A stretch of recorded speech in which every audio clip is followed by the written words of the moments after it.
My name is Manish. A lot of you have been interacting with me via the clarification session for the PMP and also the live training. So a brief introduction about me. Let me see if my slides are moving or not. Yeah, so this is the city where I live. It's a small town. You see here, the winters are not so friendly, but the summers are beautiful. It's in south of Sweden, very close to Malmo and Copenhagen. And as you see, I have few certifications, although certification is just one part.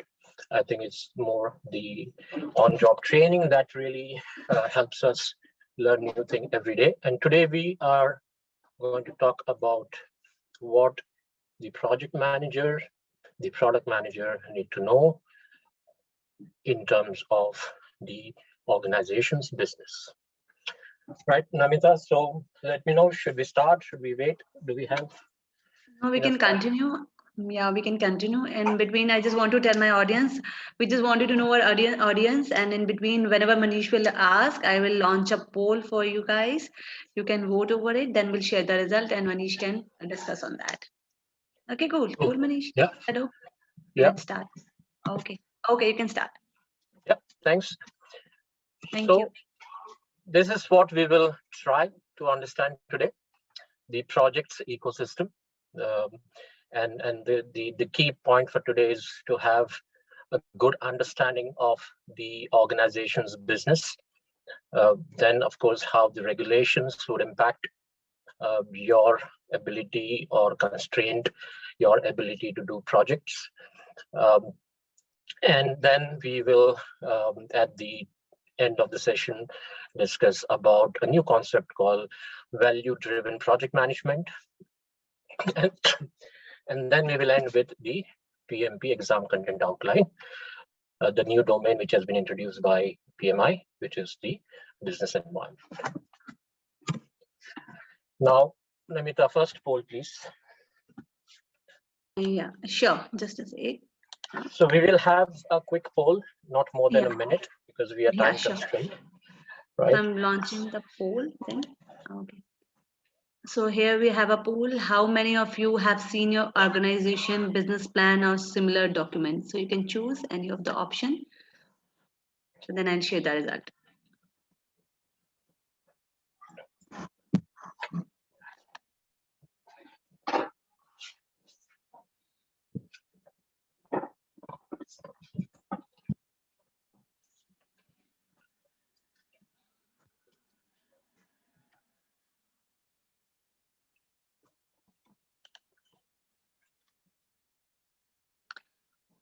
So I'm going to close the, Okay. So hearing the result, yeah, here's the result. Thanks. So, I mean, at least most of you have heard about it. Some of you have seen, so about 30% have seen, which is great. Very few haven't heard about this, and that's fine. That's also one of the reasons that we are having this webinar. I will stop sharing the results. I will end the poll here. Okay. So before we start, some key statistics. Now, as you know, PMI conducts various kind of research and analysis across the globe, across different industry. And one of the interesting findings that they had a couple of years back was that only 41% of the organizations who have an enterprise-wide PMO think that the PMO is aligned to organization strategy. So there is a huge scope in terms of the project managers, the project management office to have the mindset of understanding the organization strategy, understanding the organization's business, and to appreciate where the project fits in the whole picture, the big picture. Another interesting statistics, which is very encouraging, almost 97% of the organizations believe that the project management is critical to business performance and the success of the organization. So this study was done last year by PwC. And I have the references at the end of the slide for you. There are some other interesting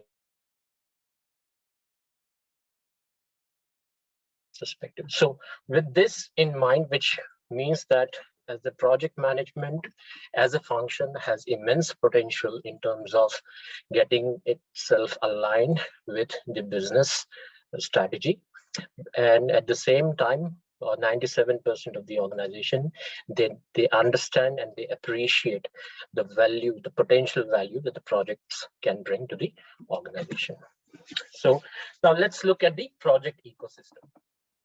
Now, a lot of you would have, who are doing the project management preparation, would have heard about the enterprise environmental factor and the OPA.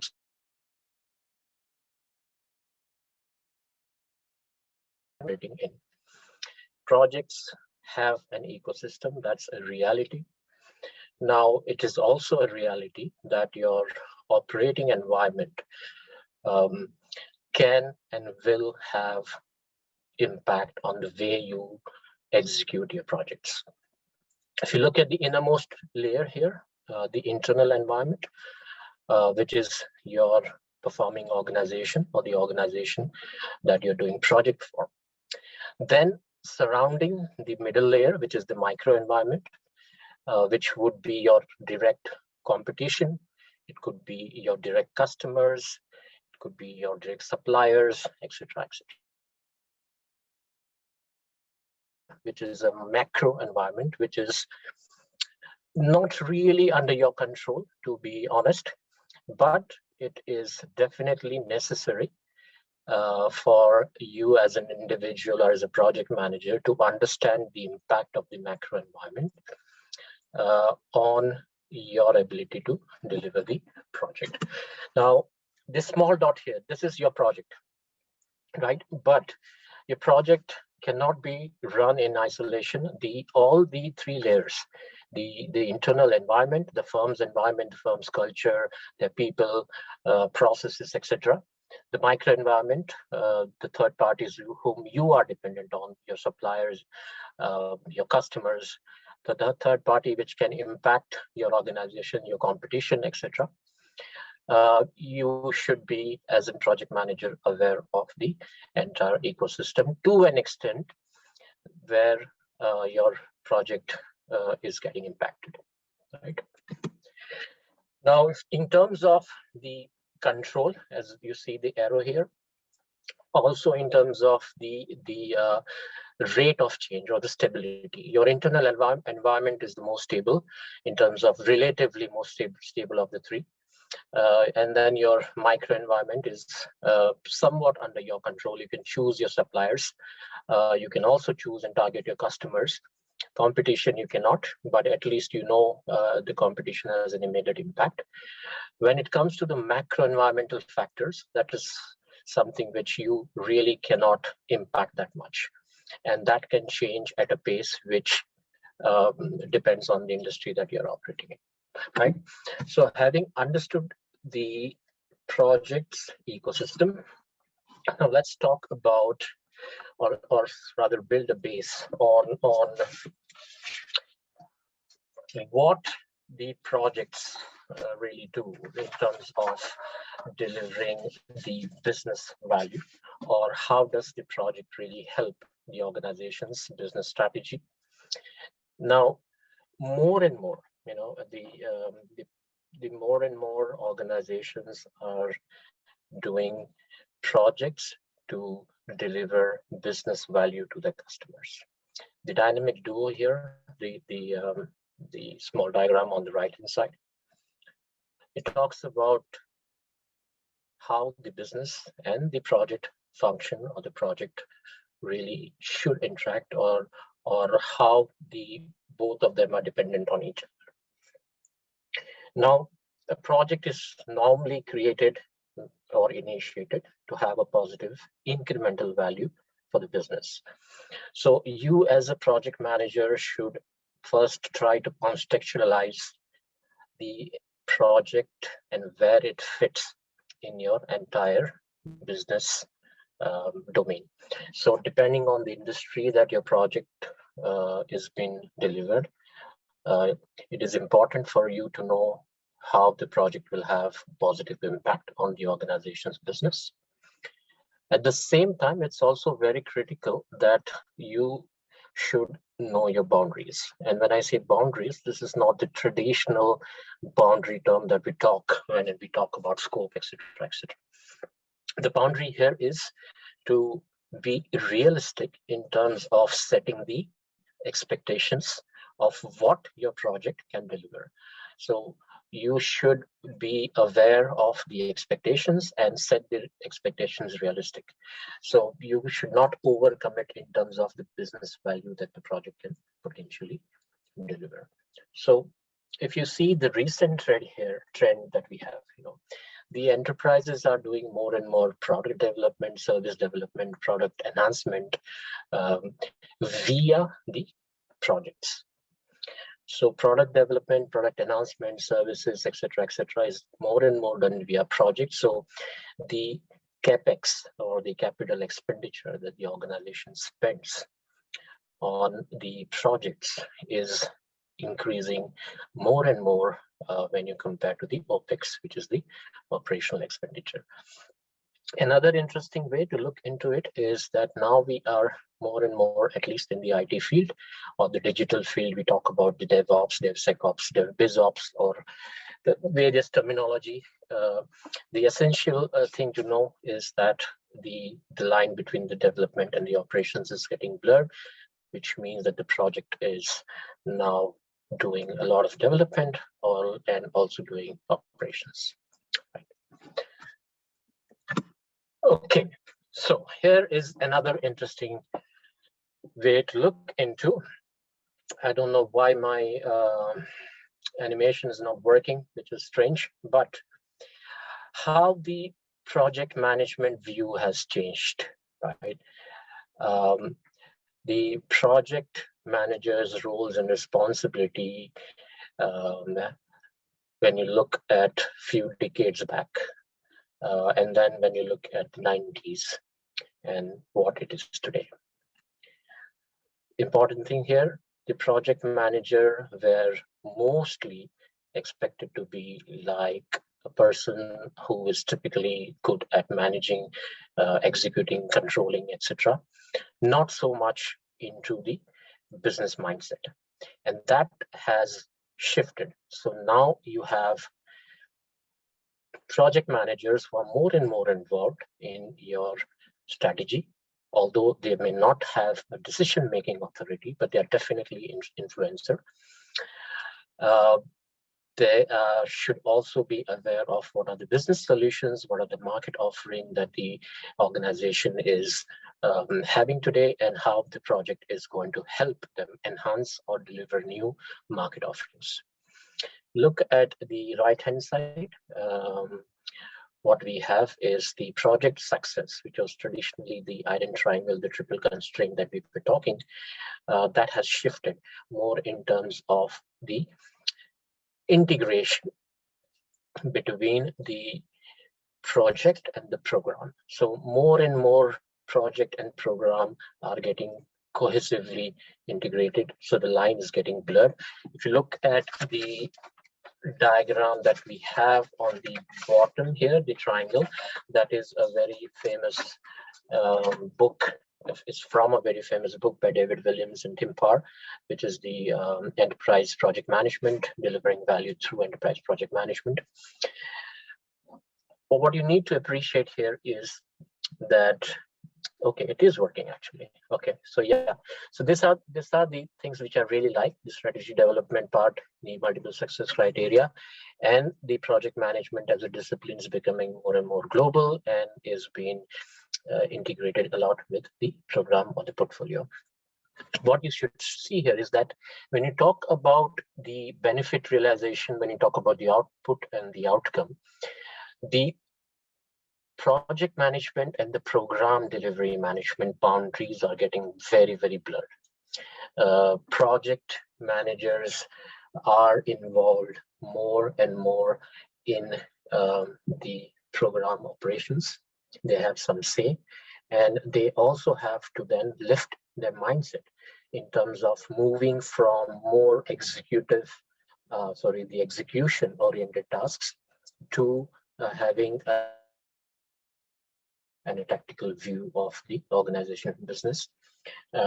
So if you in your organization, if you are a project manager, a product manager, if you're not getting the right visibility, you shouldn't shy away from reaching out to the program director, reaching out to your sponsor, and get the information that will help you understand your organization's business. Unless you do that, it will be very difficult for you as a project manager to appreciate what is the value that you're bringing on the table for the organization, right?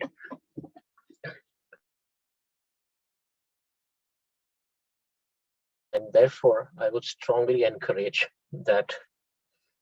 Yeah, Mobin raised the hand. Namita, should we take the questions now? Or yeah, Mobin, you can unmute and speak.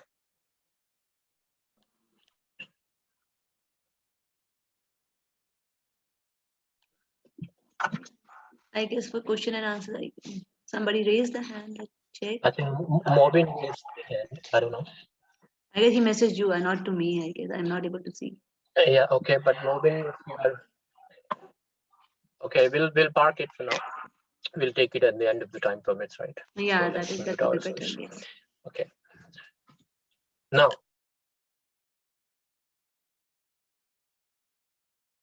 another way of looking into it from the business perspective is the core business of your organization. So this is another view, another perspective of the project's ecosystem. We can talk about the enterprise or business, but it's the same. So the innermost layer is your core business, where you have your direct suppliers, your distribution channels, your core contributors. That could be your own employees, that could be your group company employees, etc., etc.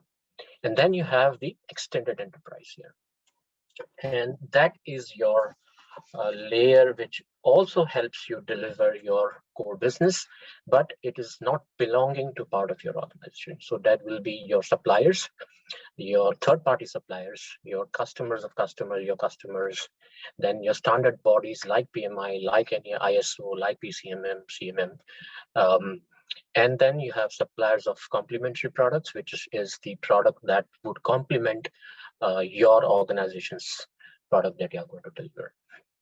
And then you have the whole business ecosystem, which is more sort of a macro layer, as we discussed earlier, where you have your labor unions, you have your investors, you have your competition, you have your regulatory bodies, government agencies, etc., etc. Again, the same principle. The innermost layer is stable. The innermost layer is where you, as a product manager, have more control. And as you move outwards, the level of authority, the level of control kind of dilutes.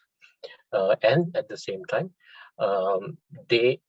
this outermost layer will also have a lot of impact in your project management, product management planning, because of, if you see here, you have government agencies, regulatory bodies, you have trade union, trade associations, you have other competition.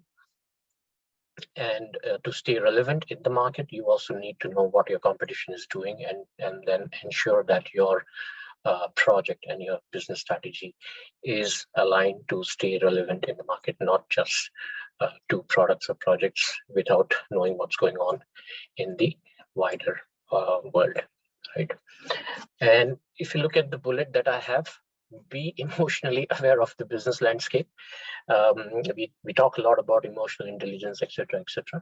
But what I try to convey here is that make yourself educated in the way that you are able to collaborate with all the stakeholders in the core business layer, the extended enterprise layer, and the business ecosystem. Unless you find an effective way of collaborating, you cannot succeed. And it's not just about the project, it applies to the entire organization. Of course, you as a product or a project manager are part of the organization.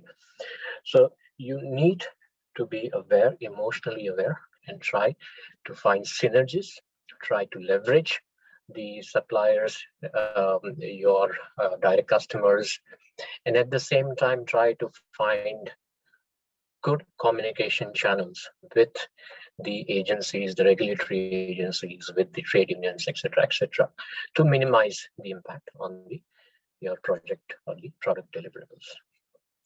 Right. So let's look at a practical example, a very interesting one.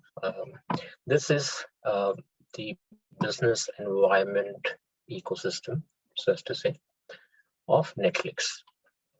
If you see here, I mean, when we switch on Netflix, it's just streaming the content. There's a lot that is going behind the scene. You have the content creators. Yes, Netflix has a lot of original content, which they own the IP, but then they also stream content from the third parties. Then they have to get the licenses based on the geography, etc., etc. They have the competition, like Disney, HBO, Prime, etc. And then they have the rights management, which is another third-party body. They have investors who have invested in Netflix. Then they, of course, host their content on AWS cloud. They have data centers, banks, postal service, etc. Then, of course, the airlines, one of the biggest consumers. Then they have D2C, like the direct consumers that we have. And nowadays, with the open banking, which is not shown here, but with the open banking, you have banks at the bottom, but the whole open banking scenario is not shown here.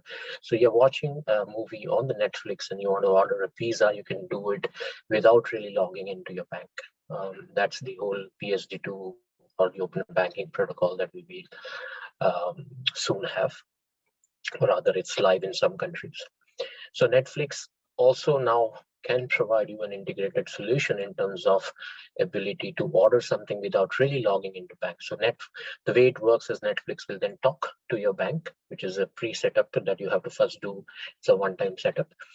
And then it will deduct the money from your account. It will talk to the pizza guy, place the order for you, and you don't really need to even move from your couch. Right. So,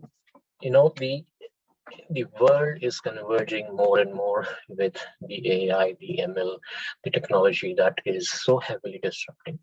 And therefore, it is very important to know what business environment are you operating in? What are the opportunities that you can leverage to deliver more value to your organization? Now, this is an interesting topic. Coming back to, let me just check my time. Yeah, we have enough.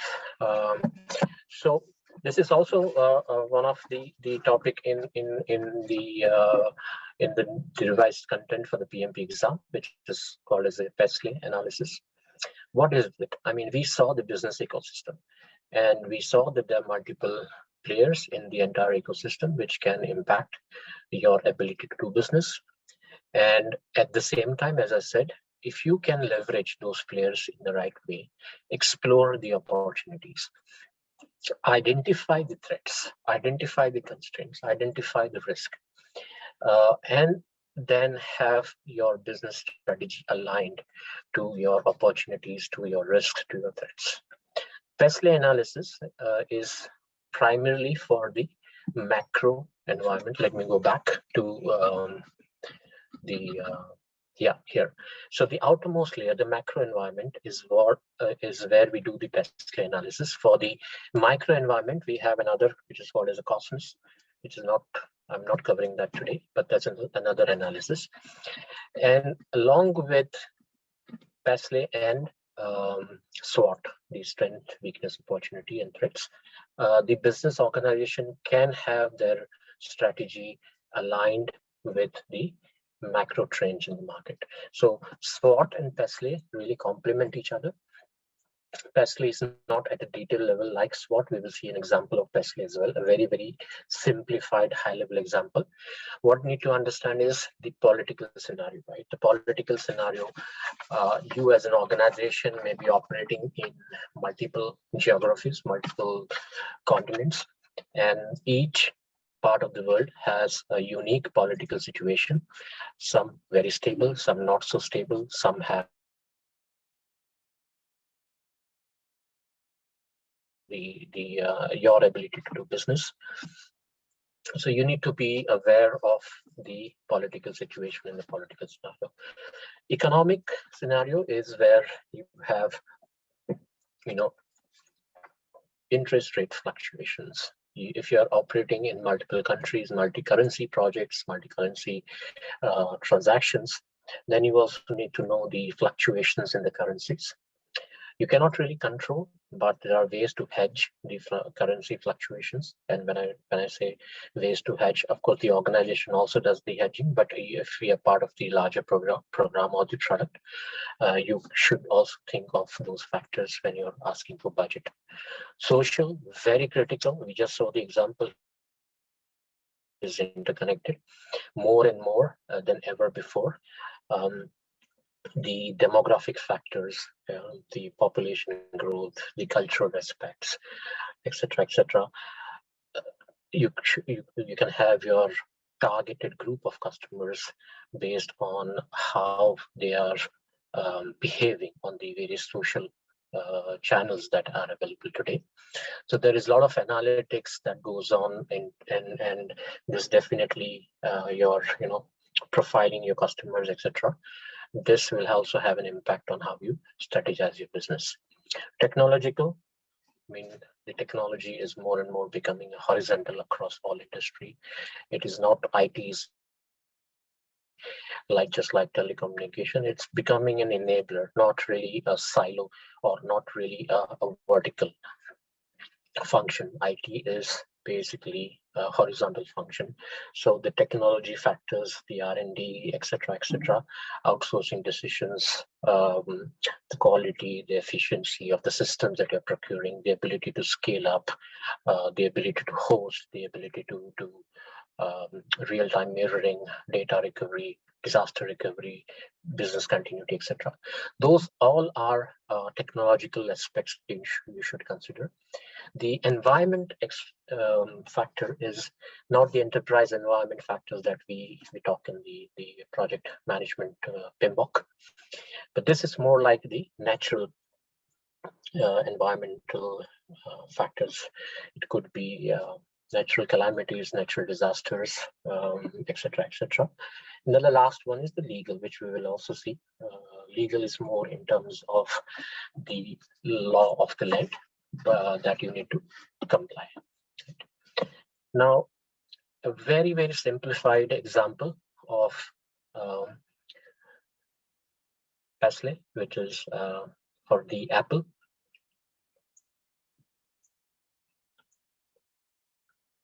So if you see here, as I said, it's very simplified. The actual PESLE will not be so simple, especially for the organizations like Apple, but I just wanted to give you a flavor, a hint of how it will look like. So political factors, of course, we have all seen here. China is the main hub for Apple's components and as well as the manufacturing. Economic factor, labor charge, etc., which is always a challenge in China. It's been increasing gradually, steadily. Social factors, technology factors, legal factors. Now, legal factor, you might feel a bit weird with the statement that the company should start investing in automobile business, which is more beneficial to the company. What it really has to do with legal. So the drill down bullets, which is valid for all, but especially for the legal factor, then you will be able to appreciate what the statement in the green box really mean, right? So it says that according to some of the reports, Apple may start automobile manufacturing, which may increase the insurance, the regulatory cost, and the legal proceedings for the Apple. So that is the reason the legal factor was mentioned here. Okay. Okay. I think it's time for the next poll. Yeah. Namita, can you help me with the second poll, please? Yeah, sure.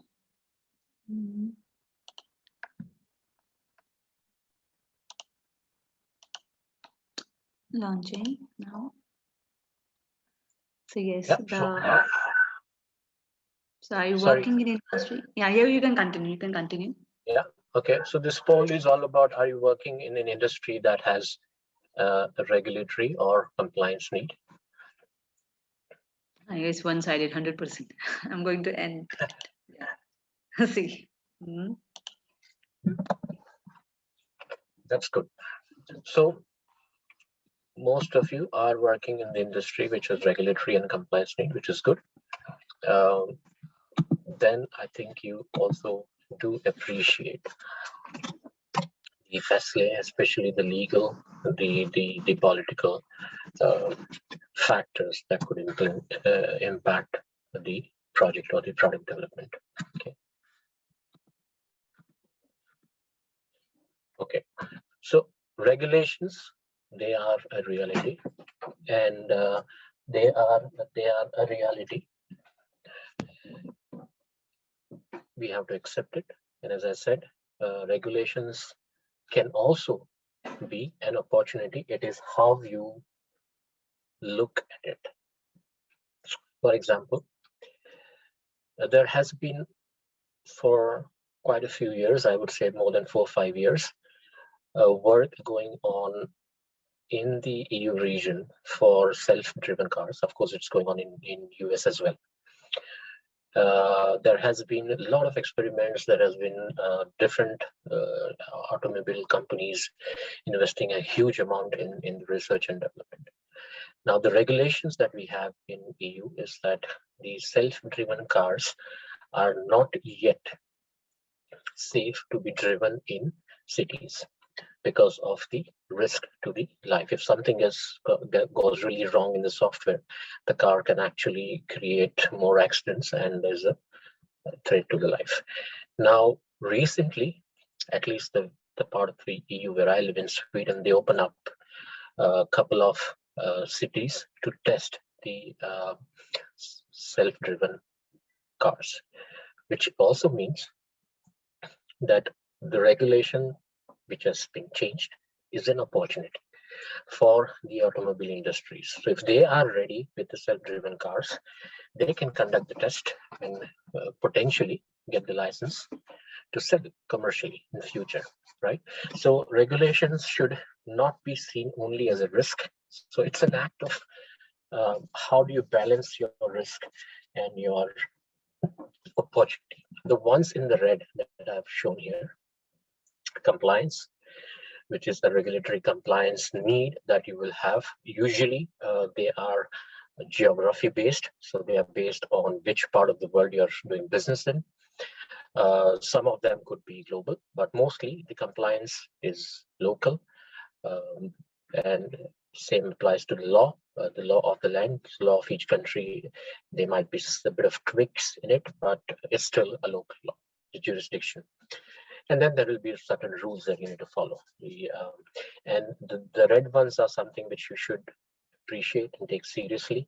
Standards, guidelines, and procedures are not really something that will, kill your business if you do not follow it completely, or it's not going to take away the license of doing business for your organization. But the ones in the red, they can potentially take away the license.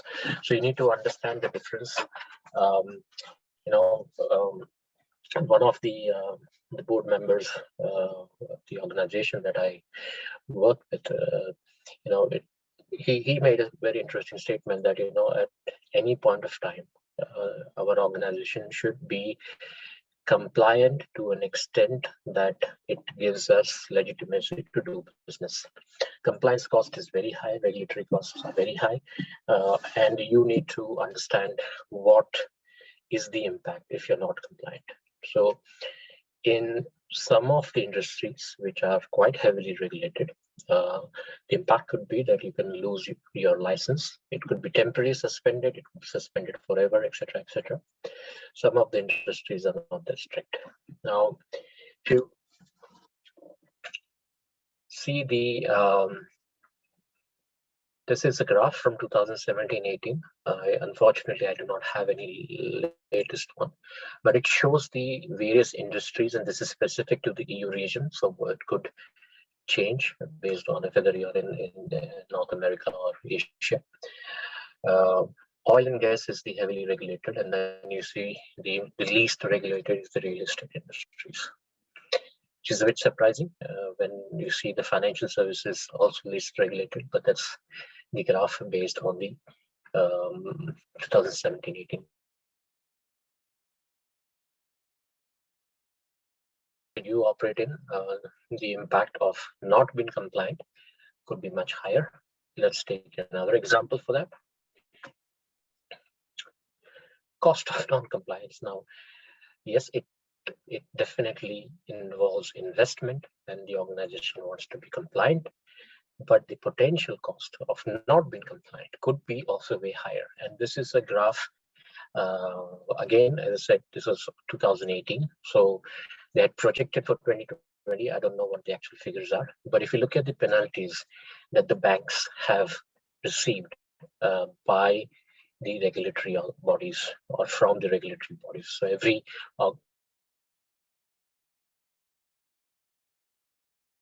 compliant, then of course, the worst case is you lose license, banking license, or then you get the penalties based on the lapse or the flaw. So if you see here, it's a whooping, as of 2017 was close to, I don't know, $300 billion USD, 330 actually. And then they were projecting that by 2020 there will be about 400 billion. So it is a huge amount. Whether your organization has the capacity to absorb such penalties, well, it depends on you. About the penalties, it creates a lot of bad press. So a lot of negative press due to any penalties that you receive from the regulatory watchdogs.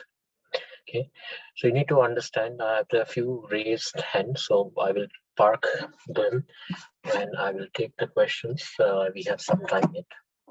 Okay, so when you're doing projects, and what it means to the project manager and the product manager, of course, you should be aware of if your project has to follow any regulations and what happens if you're not able to comply, right? So this is very important for you to know, right? Namita, the next poll, please.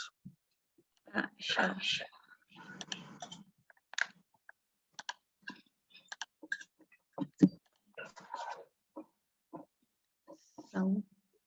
So does any organizations measure value delivered by your project programs?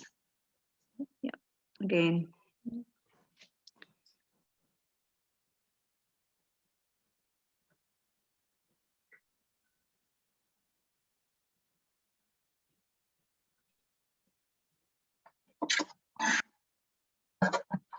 I'm going to end this poll now. Yeah. Yeah, just as people up. Still. Okay, I'm going to end it. Yeah. Okay. Good. So that's really encouraging that that your organization does measure the value delivered by your project/programs.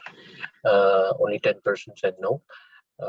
So quite encouraging, to be honest, which also is then our next topic, value-driven project management. Now, we have all seen earlier about why it's important for you to understand the business that we are operating in, even though you're a project manager and a very small piece in the whole entire puzzle of the organization, but it's still important to know what your business is. Then you will be able to appreciate what is the business value that your project will deliver. Now, the traditional view of success of a project, as we saw earlier, has changed. It's no longer under budget, on time, etc., etc. It's more about what is the benefit, what is the incremental value that your project is delivering. Delivering to who? To your customers. So first thing first, you need to understand what value are you going to deliver, what is the benefit that the project or the product is going to deliver. Second thing is, you should know how are you going to measure those benefits. You need to know the key performance index. You should know your critical success factors and what is the expected value. And these are the tangible factors. The non-tangible benefits could be many, but they are very subjective. They are very perspective, and it's difficult to really prove. But the quantifiable ones, you should definitely understand, right? Now, once you know what is expected, you should baseline as a project or product manager, and then set the expectations that this is the baseline. This is where the KPIs of will be when the project is delivered. Now, there's also another interesting concept of the total value or total product offering. Now, this means that we're not just talking about the success from the KPIs perspective, but what we are also talking about is that the customer experience, the customer journey, the loyalty towards your organization that the customer will show. The entire product offering should go beyond just the functional features that the product is going to offer. It's just going to it's not sufficient to just deliver the functional features. It's important to have a mindset where you should understand what is it that the customer really would enjoy. How will the customer journey be? How soon can I resolve issues if the customer reaches out when the product is rolled out to us? If there are problems, how soon can we resolve the problems? At the end of the day, how we will be able to retain and grow your customer base. Now, the last bullet here, embed the change, the continuous improvement part. It's a no-brainer that we are working in an environment, we are operating in an environment which is very disruptive. The pace of change is really, really fast, which also means that what was relevant today may not be relevant in a few months from now. It's going at that crazy pace, right? So, although it may not be that important for you as a project manager to have a day-to-day update on the macro environment, but at the same time, the viability of the project, the business case relevance of the project or the product may change based on the macro environment, may change based on your micro environment, which is your immediate competition. So you should be aware, and if needed, course correct, if needed, prioritize, reprioritize the backlogs, etc., so that the relevant features are included, which makes sense. The triangle on the right side, which is the triple constraint triangle, it's a new concept. So the traditional time, scope, and cost and quality, etc.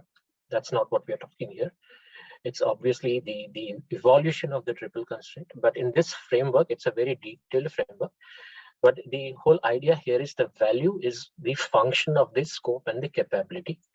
And the capability here is more in terms of the organization's capability to identify the opportunity, to decide on the opportunity, and to execute on the opportunity at the right time. Okay, so we have this, the concept of the kill board, where you have multiple projects to choose from, and then you each project has the expected business revenue, etc. But how soon are you able to identify opportunities? The opportunities are always there, the macro layer. Now, the organization, if the organization is not able to tap in those opportunities and then start acting on it, that's a lost value.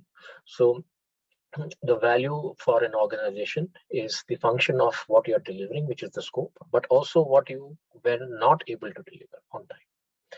Okay, so this traditional models of ROI and PV, etc., they are still valid, but they are not holistic in capturing the value that the business can deliver or the business projects can deliver.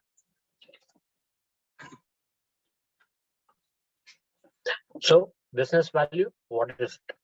It's the value that your customer perceives worth paying for. I'm not going to buy an iPhone if the quality of iPhone is one of those cheap made products, right? So any product which has premium quality can also demand premium in terms of price. But for us as a project manager, as a product manager, portfolio program, whatever, we should be able to see the value through the eyes of customer. And once you are able to do it, then you will be able to appreciate the value that the project could potentially create, and also challenge that, is this really something we should deliver? Is this something that the customer would enjoy? And that gives you, how would I say, a mindset where you are able to connect to your customers. Right? So the steps for delivering business value.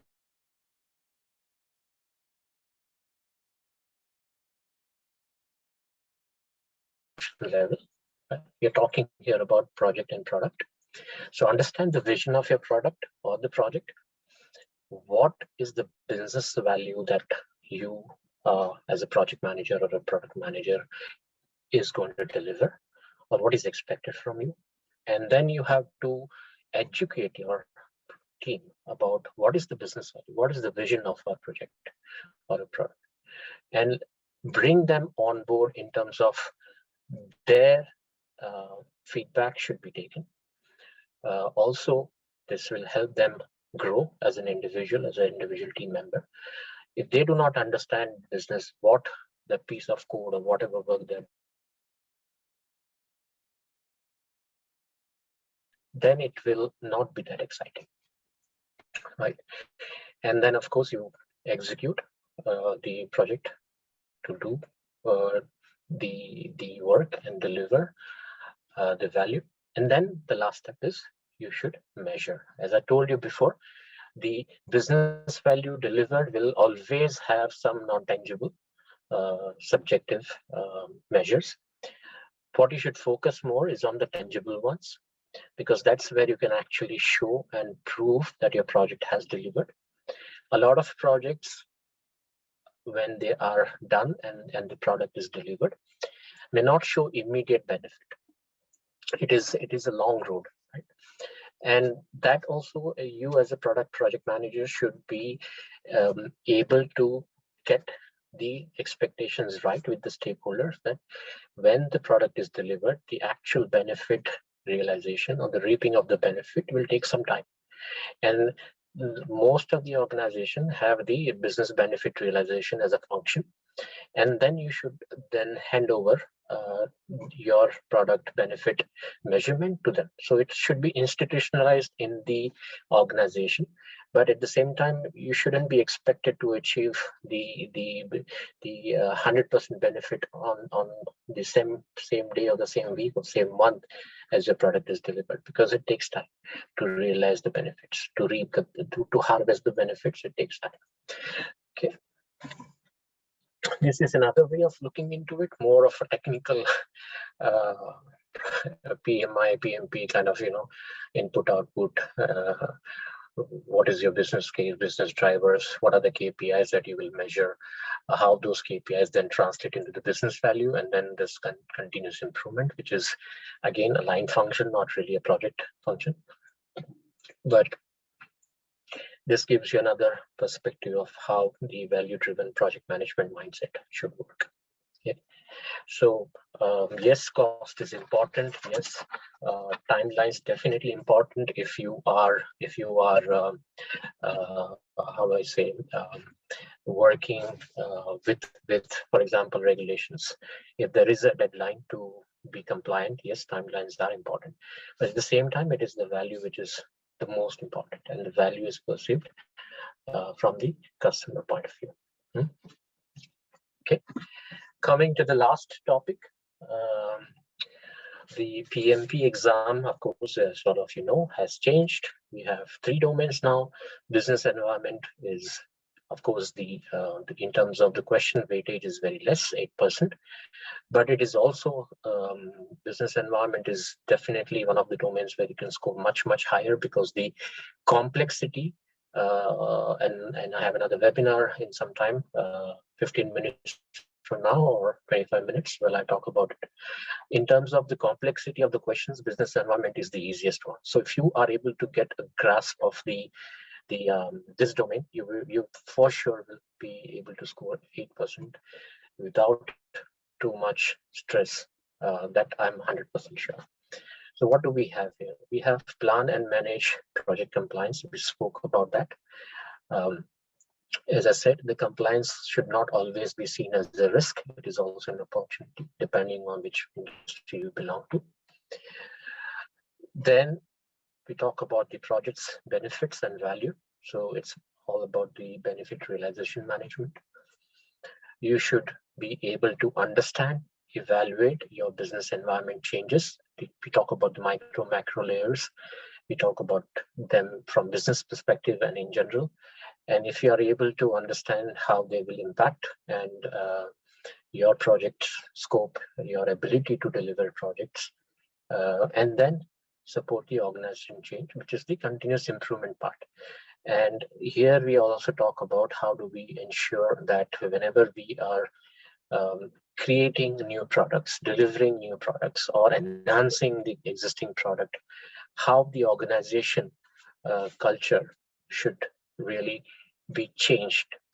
For example, if you're moving from a traditional SDLC to a hybrid, to an agile, to a DevSecOps, to a DevSecDizOps, how should you manage the organization change? It is change in terms of the mindset, in terms of ways of working, in terms of creating awareness in the organization about what the changes are being brought by your project product and how they should adjust to it. And so, as I said, in terms of the weightage, it is still 8%. But if you get a good view, a good grip on this domain, you will not have challenge answering in the exam, because the complexity level of the business environment questions compared to people and process is much simpler. Okay, the last poll, Namita, before I take questions.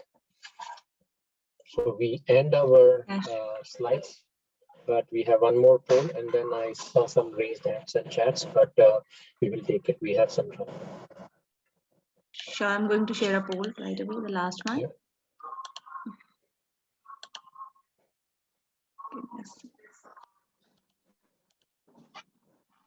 Just a second. Some glitch, I guess. Can I try, or? Yeah, you can try. I guess some glitches there.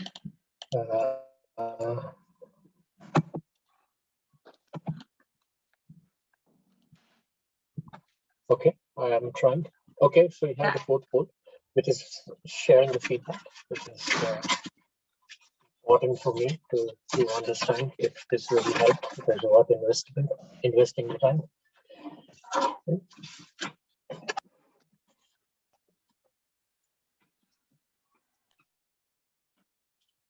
Good.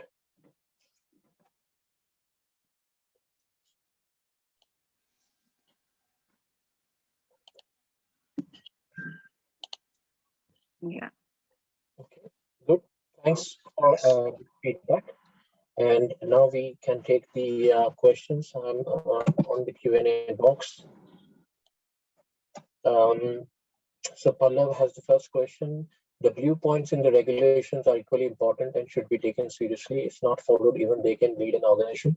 Not necessarily, Pallav, because let's go back to the blue points that you were referring to here. The procedures, guidelines, and the standard, right?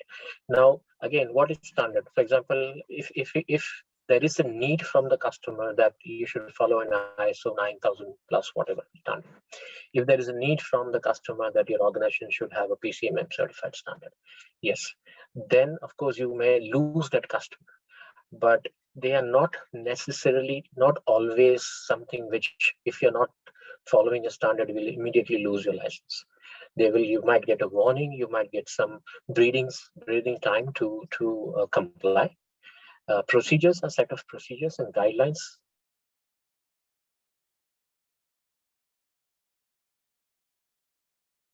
is a framework, is a guideline. But when you're doing project management, you don't always follow everything that is in PMBOK. Of course, PMBOK is not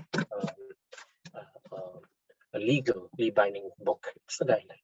So what I meant to say was, yes, if you repeatedly are not following the standards and procedures, if they are needed by the regulatory bodies, then you have an issue. Otherwise, you can survive. Right? Mobin has another statement. Project managers are handicapped with paucity of time. How would they leverage organizations' capability to learn business aspects of a project when they are at the same time, I have, as I said, 25 years now in the industry, although I'm not doing project management anymore. I'm more into and leading the procurement team for my organization's digital procurement team. But coming back, yes, I have faced similar situations that you are mentioning, that you are kind of drained because of the timeline pressure, etc. But at the same time, you have to at least find some time to understand the high-level concepts of your organization business aspects. If you are not able to do it, it's my firm belief, because of the fact that is seen more and more as a business function, not really an PMO function. So if you're not able to understand and at least appreciate what positive impact your project is going to have on the organization's overall value proposition, then it will not be that much fun, to be honest, to do the projects.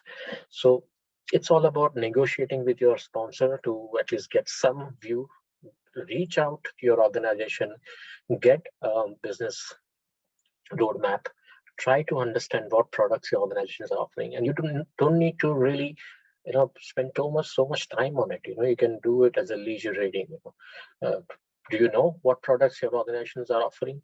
Maybe not, but those are the small things which will help you connect with your stakeholders. And if your product is a direct consumable by your customers, then it's critical. It's absolutely critical.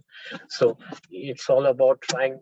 As I said, you don't really need to spend hours and hours, but having at least some conceptual view will help you appreciate your job more, will help you feel more important that what you're delivering to the organization is really adding value to their revenue stream, right? Okay, Rajneesh, value to business is more of a logical proposition. How do you measure and make it more tangible? As I told you, Rajneesh, so every project that you do will have tangible and non-tangible aspects. The tangibles are the KPIs. Now you have net promoter score, for example, NPS is one of the KPI. NPS is basically how likely your customers are to refer your product, your organization to someone else. Again, NPS is subjective, to be honest, because if the customer is really pissed off at for a certain period of time or a certain feature not working, he or she may not really give you a good NPS. But in general, that could be a KPI. Okay, so ROI is, as I said, ROI is not a holistic view. ROI does not necessarily mean that your customers are happy with you. ROI does not necessarily also mean that your product is relevant for long term, right? Take Nokia. Nokia, when Apple was launched, would have had a great ROI. I mean, that brand was like the most trusted cell phone brand. And what has happened today? And there are multiple examples, Kodak, etc., etc. So ROI gives you, yes, it gives the reflection on your books, but it does not tell you that your business is going to have a relevance in the coming years. Okay, so as I said, emotional element, yes, Rajnish, perspective, subjectiveness, emotional element will all be there. But there will always be tangible KPIs that you can measure and prove that your project or product has delivered a positive impact. Okay. PMs face, this is from Somasundaram, PMs face resistance when they try to share inputs on business case as the sponsors feel yeah, so it's all a negotiation, and this is an old school thought process. If your sponsor is not considering you important enough to be engaged in such discussions, I feel sorry for the sponsor, to be honest, because you are the one who are actually enabling the positive business value to a sponsor. Your project will be delivering product or services which will have a positive impact on the organization's revenue stream. So it's really important. You should be involved. If your sponsor is not willing to try, find ways, negotiate, get at least some sort of a middle path there. Well, you don't really need to know the budget, to be honest, what the sponsor has, because he will have multiple projects, he may have management reserves, etc. But it's important that your point of view in terms of how the product or the deliverable of service that your project is going to create can be made better for your customers. And if you are able to engage in those kind of a dialogue, that could be a starting point. Budget people may be very, I would say, restrictive. They may be very, holding very close to their heart or chest. So don't touch that if he's too sensitive on the budget part. But at least get involved in the discussion on how the project value realization will happen, and that could be a good starting point, right? Yeah. So no more questions, and I think I was not sure we will be able to finish, but we did. So thanks a lot for joining. Before we end, I just want to have the last slide, which is here. So these are the references. The book which I was taking, Value-Driven Project Management, Harold K. Frank, Managing Projects as Investment by Stephen D. Then, of course, the PMI Instructor Guide, and then you have the other reference sites. And if you have any questions, queries, these are the email IDs here.